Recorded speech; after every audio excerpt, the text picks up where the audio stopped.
Well, overall, since 9/11, the TSA has spent a lot of money in the U.S. protecting the front door of airports, like passenger screening.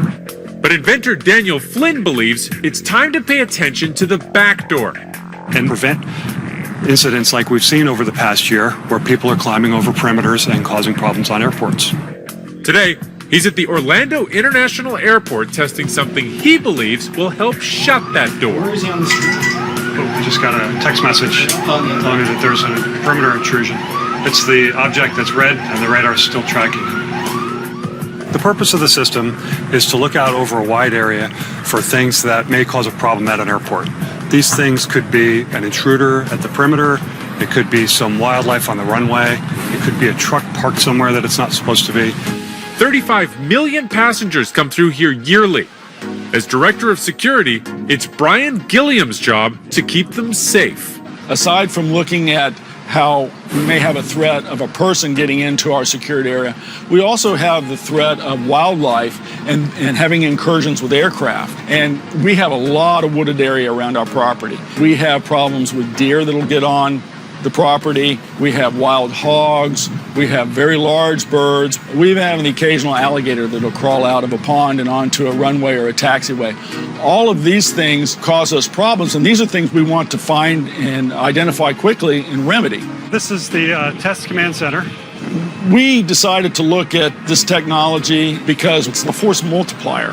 What we have here is a radar that can see a mile in every direction, and every second it sweeps that area and sends the information back to the server with this antenna, which makes decisions about where to point the camera. And the computer tells the camera where to point based on what the radar is seeing. There's only one now, but there could be several monitoring the 23,000 acres here.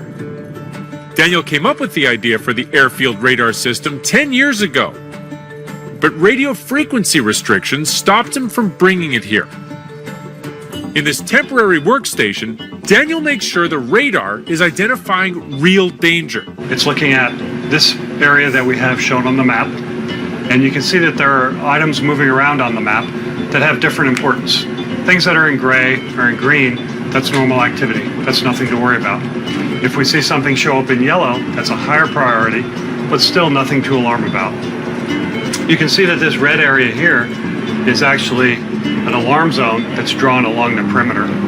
So if the system detects a person in that perimeter area, it's going to generate an alarm. The system can be taught when, where, and what to watch. If Brian gives this system the go-ahead, this screen would go into a control room at the airport. How hard is it for us to make our own rules and to run this software?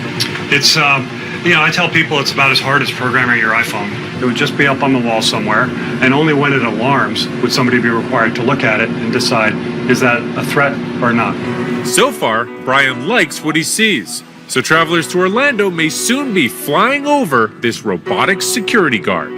Based on what I've seen so far of the technology, this is what we're looking for. It's this type of response from the equipment. It's this type of coverage from the equipment. It's this type of flexibility that we get from this kind of technology.